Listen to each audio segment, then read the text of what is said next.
ఈ కల్తీ పాల వ్యాపారం విచ్చలవిడిగా కొనసాగుతుంది. ఈ పాలలో విషతుల్యమైన పదార్థాలు కలపడం వల్ల ప్రజారోగ్యంపై తీవ్రమైన ప్రభావం చూపడం జరుగుతుంది.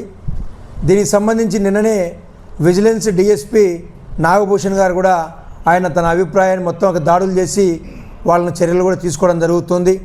మేమైతే ఒకటే విషయం తెలియజేస్తున్నాం, ప్రజా ఆరోగ్యం మీద ప్రభావం చూపే ఇలాంటి కల్తీ వ్యాపారాన్ని తక్షణమే ఎవరైనా సరే వాళ్ళు మానుకోవాల్సిన అవసరం ఉంది.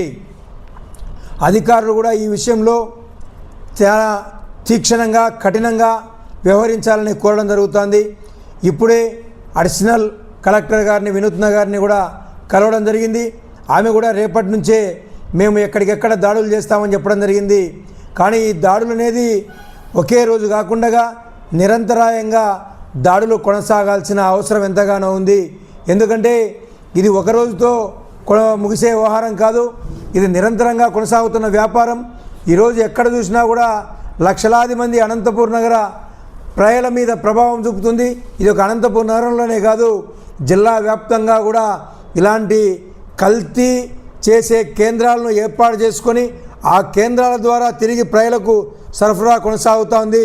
దీని విషయం మీద త్వరలో అన్ని ప్రజా సంఘాలతో, అన్ని భావ సారూప్యత కలిగిన సంఘాలతో కలిసి, వ్యక్తులతో కలిసి ఒక పెద్ద ఎత్తున చర్చా కార్యక్రమం ఏర్పాటు చేసి ప్రజలను చైతన్యవంతం చేసి దీని మీద చర్యలు తీసుకోవాలి అని చెప్పి పెద్ద ఎత్తున ఉద్యమ కార్యాచరణ కార్యక్రమాన్ని చేపట్టడం జరుగుతుంది వైఎస్ఆర్ కాంగ్రెస్ పార్టీ ఆధ్వర్యంలో. ఎందుకంటే ఇది చిన్న విషయం కాదు, ప్రతి ఒక్కరి మీద ప్రభావం చూపుతుంది. కాబట్టి అధికారులకు కూడా తెలియజేస్తున్నాం, మీరు కఠినంగా వ్యవహరించకపోతే అవసరమైతే మేము ప్రత్యక్ష దాడులకు కూడా మేము సిద్ధంగా ఉన్నాం, ప్రత్యక్ష దాడులు చేస్తాం అవసరమైతే. ఎందుకంటే ఇది ఒక వ్యక్తి మీద దాడి చేస్తే ఒక క్రిమినల్ కేసు బనాయిస్తున్న రోజుల్లో ఇది సామూహికంగా లక్షలాది మంది ప్రజా ఆరోగ్యం మీద ప్రభావం చూపే విషయం. కాబట్టి మీరు వినూత్న గారు జాయింట్ అడిషనల్ కమిషనర్ గారికి కూడా చెప్పడం జరిగింది.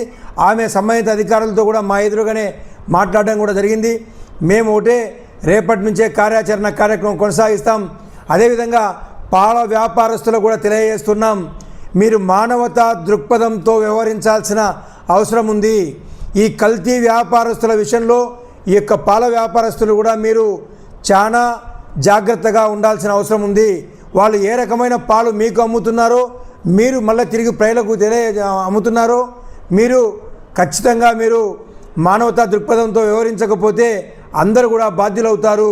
కాబట్టి రేపటి నుంచే మేము ఒక స్వచ్ఛందంగా కార్యక్రమం కొనసాగిస్తున్నాం.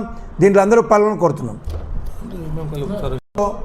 10-15 చోట్ల ఇలాంటి వ్యాపారం కొనసాగుతుంది. అంటే దీనికి సంబంధించి కూడా బహిర్గతం చేయడం జరిగింది. మరి ఇలాంటి విషయంలో ఈ 10-15 పాయింట్లు, ఆ పాయింట్ల దగ్గర కూడా రోజువారీ నిఘా వ్యవస్థను ఏర్పాటు చేయాలని చెప్పి మేము కోరుతున్నాం. దీంట్లో మాల్టోడ్రెక్స్టిన్ అనే పదార్థంతో పాటు పామాయిలు, ఉప్పు, వీటన్నింటి మిశ్రమాన్ని అత్యంత నాణ్యవంతంగా ఉన్నాయి మా పాలని చెప్పి తెలియజెప్పే ప్రయత్నంలో భాగంగా ఇవి కలపడం జరుగుతుంది.